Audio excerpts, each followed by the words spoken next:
Hello, and welcome to the DCNR Grants Customer Service Portal. The portal is your one-stop shop for everything DCNR grants. You can apply for all of our grants through the portal, and you can manage awarded projects through it as well. For this video, we'll focus on how to use the portal to apply for grants, specifically those in our Community Conservation Partnership Program, or C2P2. We cover how to manage existing grants in a separate video. A link to that video is in the video description. Note that this video is a technical walkthrough of the portal itself, not of our grant programs more broadly.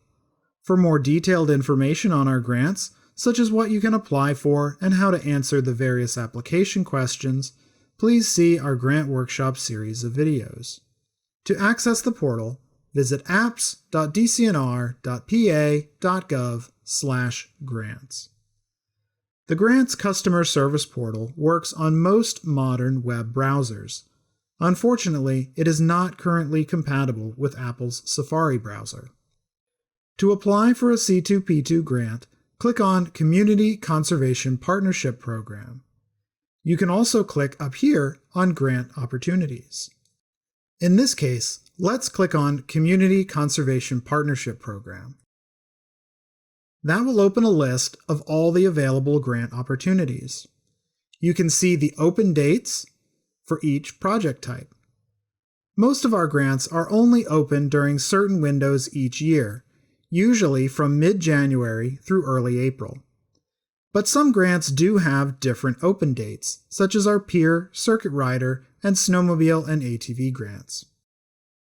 For this video, we'll use Park Rehabilitation and Development as our example application, since we get more applications for this project type than any other. But the process for applying for any of these grants, from a website perspective, will be very similar. Even though we'll be focused on development, this video will still help you if you plan to apply for another grant opportunity. Now, it is critical at this stage that you select the right grant opportunity for your project. Applying in the wrong opportunity could result in you being asked incorrect application questions and could negatively impact how your application is reviewed and scored. This is a good reason to make sure you have watched our Grant Workshop video before applying, as well as talk to your regional advisor. A link to their contact information is in the video description. Your regional advisor will be able to help you identify which grant opportunity makes the most sense for your project. Also note the More Info buttons on this page. Clicking any of these will open a new tab with links to additional resources specific to that grant opportunity. You can find sample documents, instructions, policies, video links, and more. Let's close the More Info tab, and then click on Get Started to begin a new grant application. When you click on Get Started, the portal will ask you to sign in. Signing into your account lets you access both your applications and awarded projects. Sign in using your username and password. If you've forgotten your username or password, you can use the Forgot Username or Password option to reset them. If you need to create a new account, you can also do that from this screen. Once you're logged in, you'll see text listing some information you'll need in order to complete your application, such as an SAP vendor number. Make sure you take the time to review this text and have this information handy as you work on your application. You can save your application and come back to it, so don't worry if you're asked for information or a document that you don't have yet. As we'll see, the application asks for a good bit of information. It's best to start your application well in advance of the grant deadline and give yourself time to spread out the work. When you're ready to start, click Continue and Start Application. The first information you'll be asked to provide is some general information about your project. You'll be asked to enter a brief title for the project type, and the county where the project will be located. Before you enter that information, though, take note of the yellow box at the top of the page. These yellow boxes appear throughout the application and include instructions and other important information. Make sure you read these boxes before starting each page. Take note of any hyperlinks as well. Also notice these blue question marks next to each question. You'll see these icons next to many questions throughout the application. Clicking on one will open instructions or information specific to that question. These icons are really helpful if you aren't sure how to answer a question. Also pay special attention to these red asterisks. Red asterisks mean that an answer is required. You won't be able to submit your application unless all questions with a red asterisk have been answered. For this walkthrough video, let's pretend we're applying for a grant to rehabilitate an existing park. We'll call it Tutorial Park. In our project title, we'll enter Tutorial Park Rehabilitation. For project type, this is another place where it's important to get the right category for your project. These project types influence how your project is reviewed and can even affect things like match requirements. Let's click on the blue icon so we can learn more about our options here. Reading through the descriptions, it sounds like Park Rehabilitation and Development is the best fit for our project. This is another item, though, that is good to review with your regional advisor to make sure you pick the best option. For Project County, select the county where your project will take place, not where your home or office is. In this case, let's pretend Tutorial Park is in Dauphin County.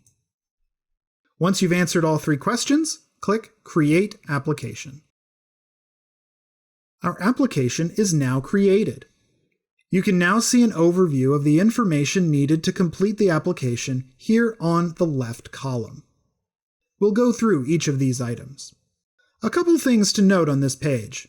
Notice this Web ID number. This is a unique identifier for your application. This number is useful to have if you need to contact us with questions about your application. We can use the Web ID number to quickly look up your application and help diagnose the problem you're having. Also note that your application has now been saved, and it will continue to save as you go along with the application. This means you can leave this page and not lose your work. To resume work on an application you started earlier, click on Open Applications. On this page, you can see all the applications that you're currently working on. You can click on the project title to return to your application. Let's now go through the application page by page, starting from the top. Guidance Documents is a repeat of the More Info page that we saw before we started our application. This means you don't have to leave the application to get to these resources. There's nothing here that you need to fill in though, so let's jump down to Contact Information. Notice how Contact Information is a heading, with 4 subheadings underneath it. These 4 subheadings are also shown on the Contact Information page. Pay special attention to these colored circles. These will tell you if you've completed that section of the application. Right now they're red, which means these sections are incomplete.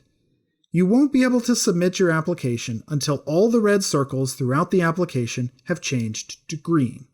Let's fill out these sections, starting with Grant Applicant.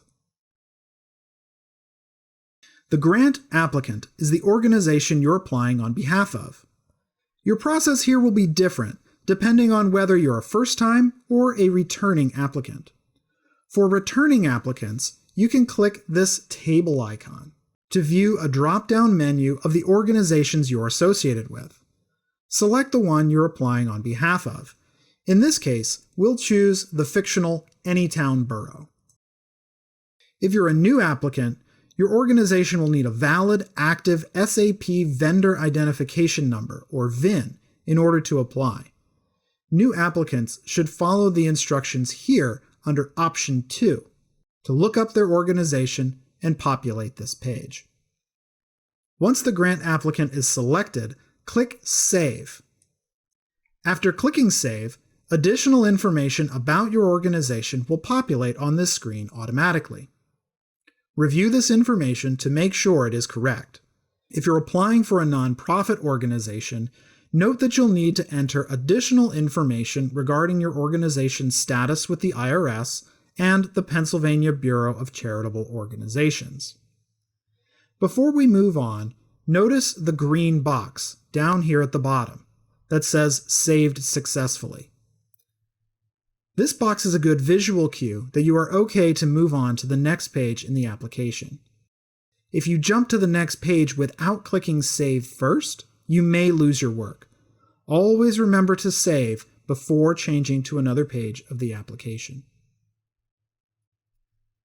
The next page is the Project Coordinator. The Project Coordinator will be the first point of contact DCNR will reach out to for both your application and your grant if you receive one. The coordinator could be you or someone else associated with your organization.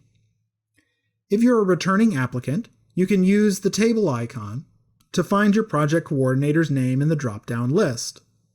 I'll select John Doe as my project coordinator. Click Save to update the application. The application automatically populates the information on file for this person. If this information is incorrect, please contact DCNR at the contact information listed up here in the instructions. For new applicants, you can add a new coordinator by clicking the New Coordinator button and filling in the required information.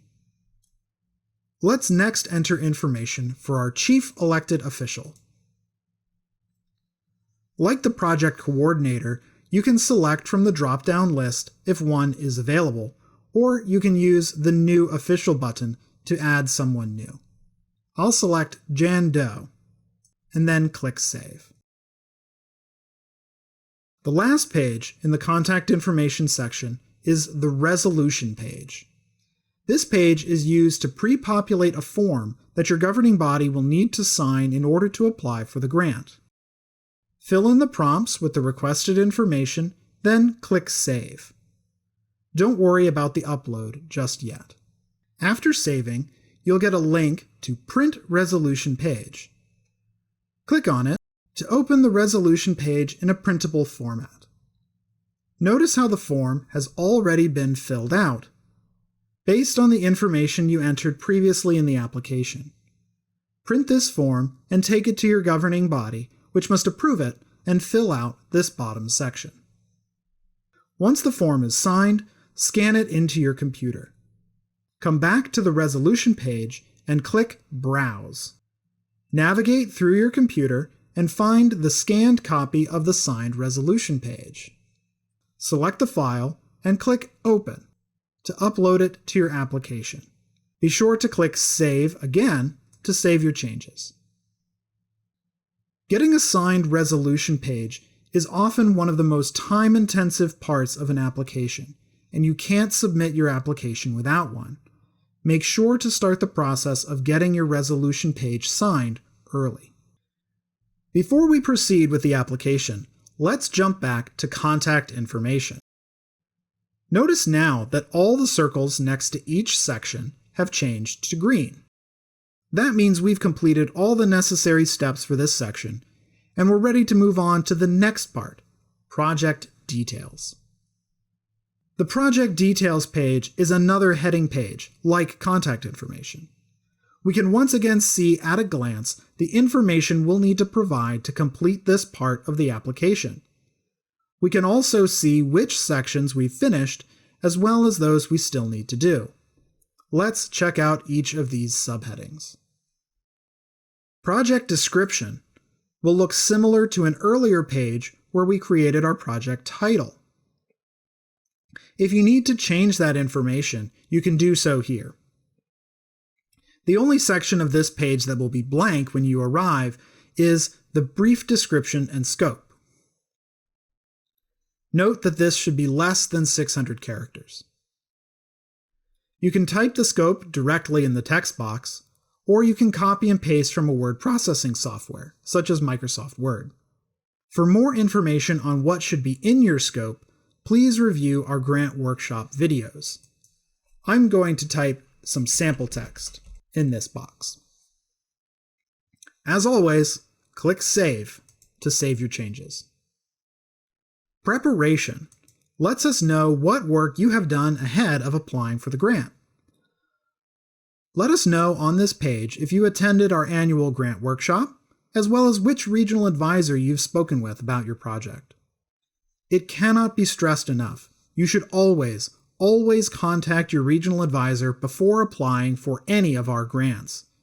If you've gotten to this point in the application and haven't talked to your regional advisor, take a pause, click on the Regional Advisor link to find the latest contact information, and get in touch with the advisor who serves the county where your project will be located. In this case, we'll mark that we attended a grants workshop, and for our regional advisor, we'll select Lori Yike. Lori is the regional advisor who serves Dauphin County, which is where our project will be located. Always remember to click Save. Development will ask some technical questions about your project. Answer them based on the specifics of your project.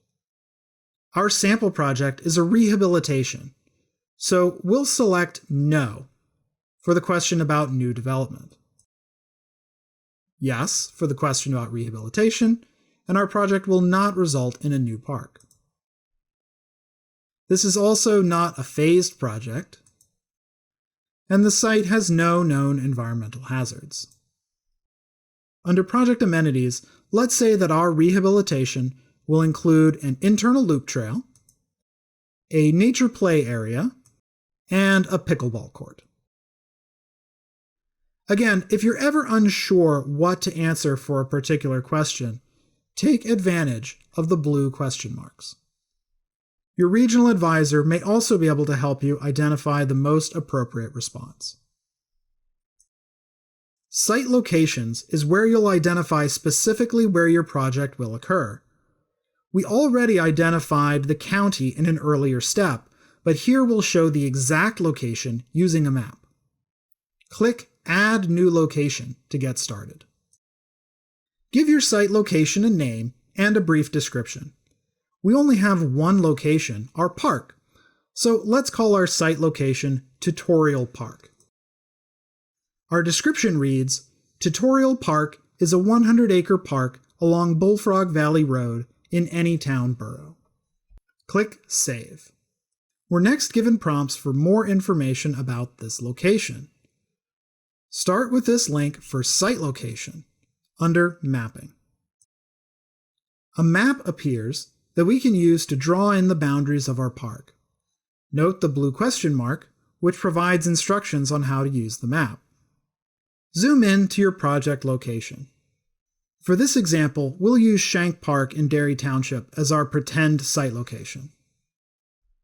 Click on the pencil to draw. Then choose the polygon symbol. Come out on the map and click to start drawing. Trace the outline of your site location. Single-click to create a corner. When you're all done, double-click to finish. Click Save to return to the site location information. If applicable, you can add a postal address for your site. In this case, we don't need to add this. Next, select Ownership and Control. Identify the property owner and answer the questions on the page.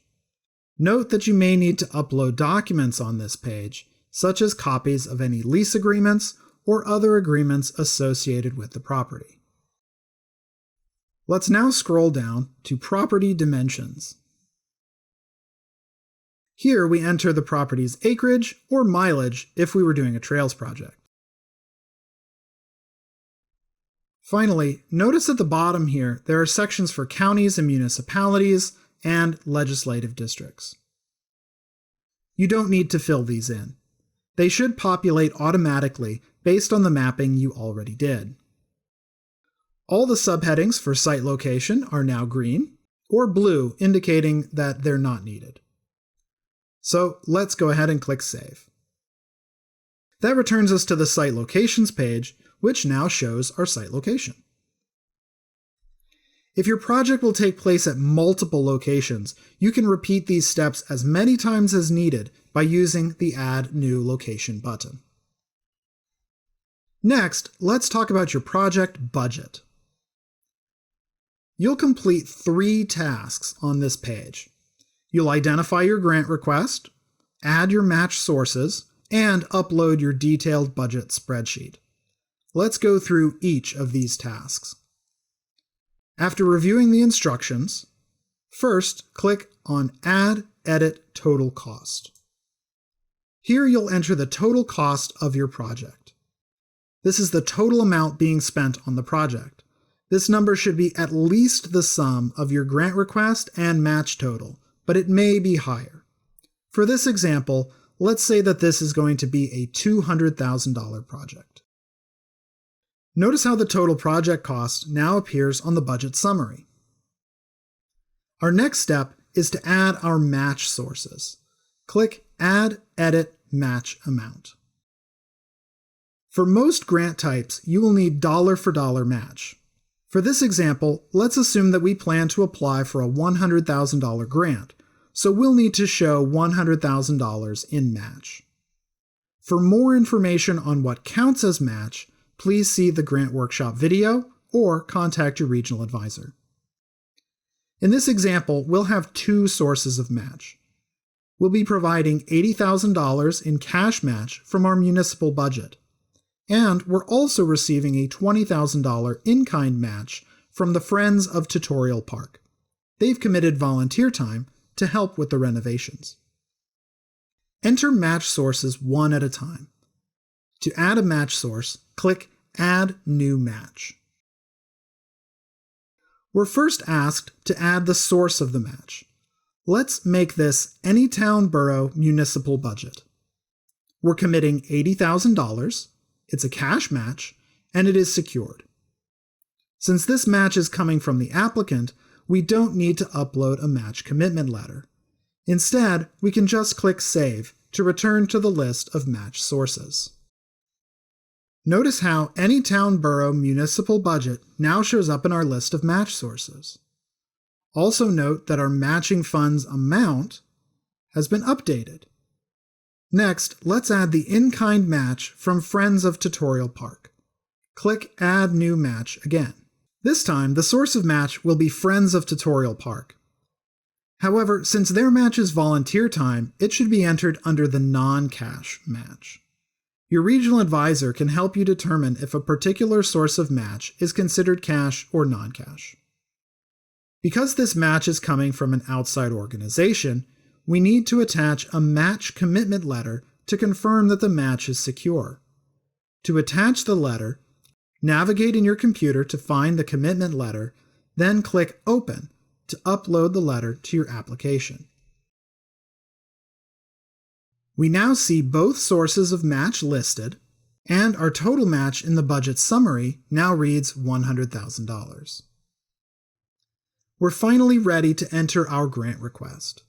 Notice that Add Edit Requested Amount is now blue. You can't enter your grant request until you've completed the total cost and match sections of the budget. Click Add Edit Requested Amount and enter the amount of your grant request. For this example, that request is $100,000. The last item we need to provide for this section is a copy of our detailed budget spreadsheet. Click on Upload Budget to get started.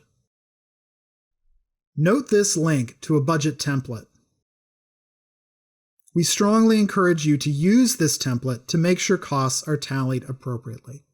To upload your budget, click Browse. Navigate in your computer to find the file, then click Open to attach it to your application. Click Save to return to the budget overview. Once your budget is complete, the next step is to fill out the Ag Land Policy form. Commonwealth policy is to protect prime agricultural land. This form helps DCNR understand if your site is or recently was in agricultural use. Work your way down through the form and answer each question. In our example, we're renovating an existing park, so it's not in agricultural use or on prime agricultural land.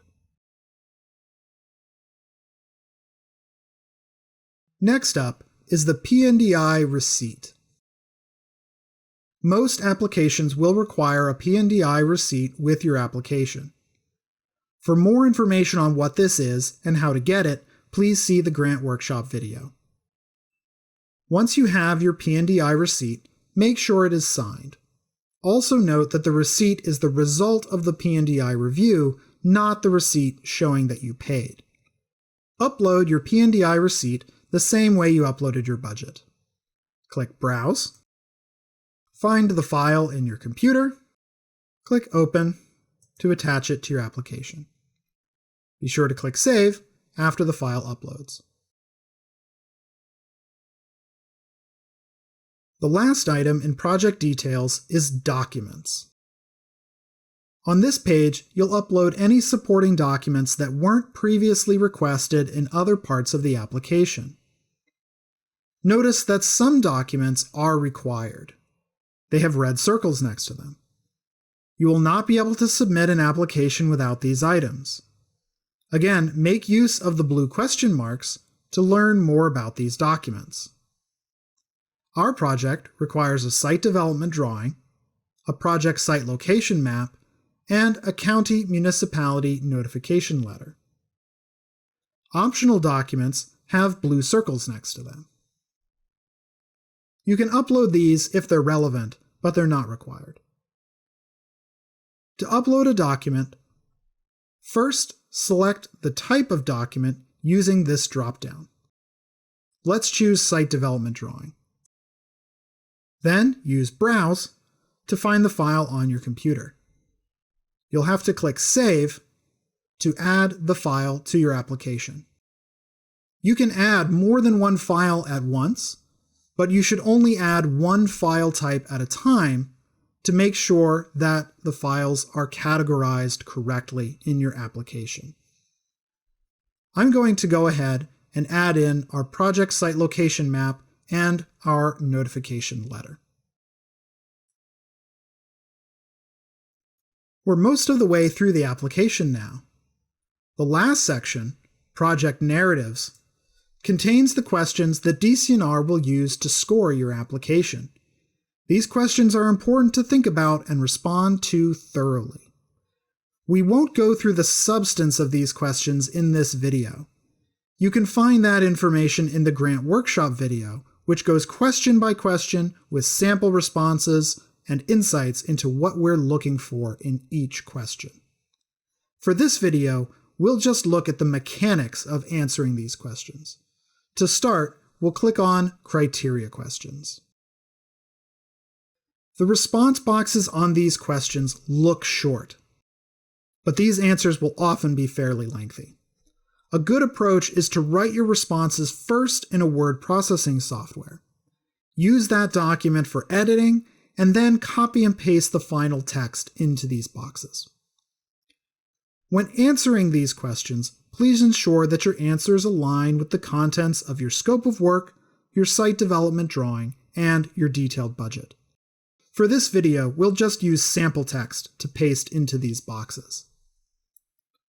Note that these boxes have limitations on text formatting. You may need to get creative to call out sections, such as the strategic use of all caps. Next, we'll go to Project Plans. You can submit up to 3 plans with your application. To add a plan, click Add New Plan. Fill in the requested information about the plan, such as when it was published and the title. We'll say that our plan was published on January 3rd, 2022, and that it was the Dauphin County Parks Improvement Plan. You're also asked to note the relevant page numbers. Plans are often lengthy and cover many subjects. As reviewers, we need to be able to get right to the part of the plan that connects to your project. You can put in a range of pages. For example, let's say this plan first mentions our project on page 5, then goes into more detail on pages 12 through 16. You'll also need to provide a copy of the plan. You can do this in 2 ways. If the plan is online, you can provide a link to the plan. You can also upload a copy of the plan using the Browse option. If you're uploading a copy of the plan, you should only upload the relevant pages, not the entire plan. As always, click Save. This plan now appears in our list of project plans. Repeat these steps to upload your 2 additional plans. Under Project Partners, you'll identify the major partners associated with your project. Click Add New Partner to add a partner. Fill in the prompts to tell us about the partner. For this example, let's talk about the Friends of Tutorial Park, since they're providing part of our match. They're a financial resource, since they're providing match. They aren't a technical partner, but they do generally promote the park, so we'll also call them a general partner. Be sure to add a brief description of why the partner is important to the project. Financial and technical partners need to provide letters of support that outline their connection to the project. We already uploaded Friends of Tutorial Park's letter up in the Match section, so we don't need to re-upload it here. But if we needed to add it, we could do that using Browse. General partners don't need to provide letters of support, but letters do help demonstrate interest in your project. Click Save to save the response. Friends of Tutorial Park now appears in our list of project partners. You can add as many partners as desired to your application. We're almost done with our application. We've filled out our information and we're ready to submit. But before you submit, it's a good idea to review your entire application and make sure everything is in place. Once you submit, you won't be able to make changes to your application. The Grant Submission tab is a good place to start this review. This tab shows an overview of the whole application with colored circles next to each section. Completed sections will have green circles, and if any areas are incomplete, they'll show red circles. You'll also see specific sections and links to the places where you're missing information.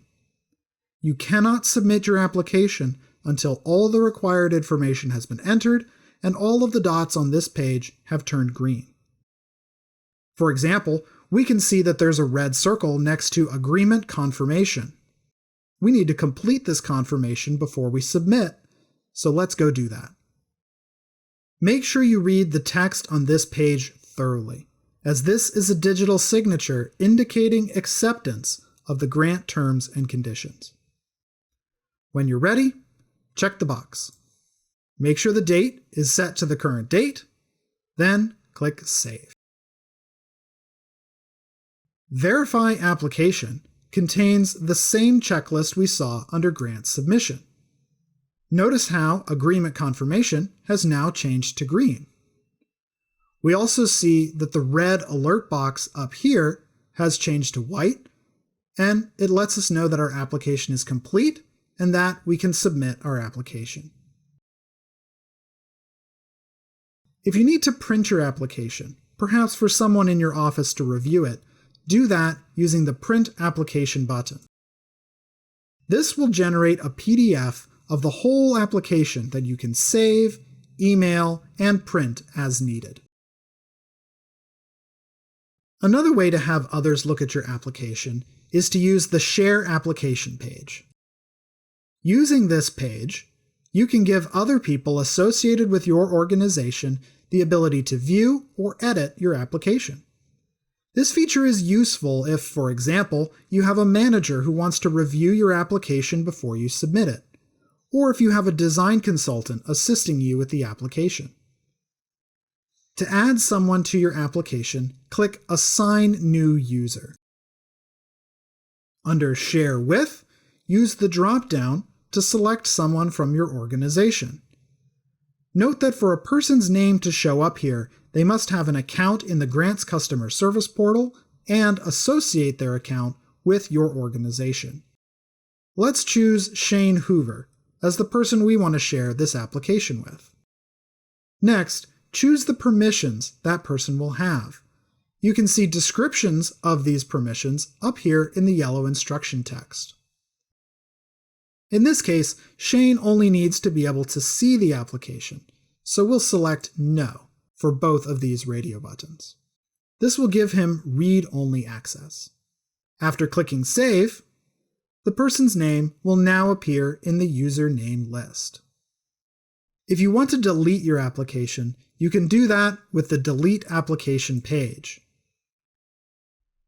There is no way to recover an application once it is deleted, so be absolutely certain you want to delete your application before you choose this option. We're finally ready to submit our application, which we'll do using the Submit Application page. Again, read through the verification statements carefully. When you're ready, check the box next to Submit this application and click Submit to transmit your application to DCNR. Once your application is submitted, you'll receive an email at the email address on file for your portal account, confirming that your application has been received. This concludes this grant application tutorial video.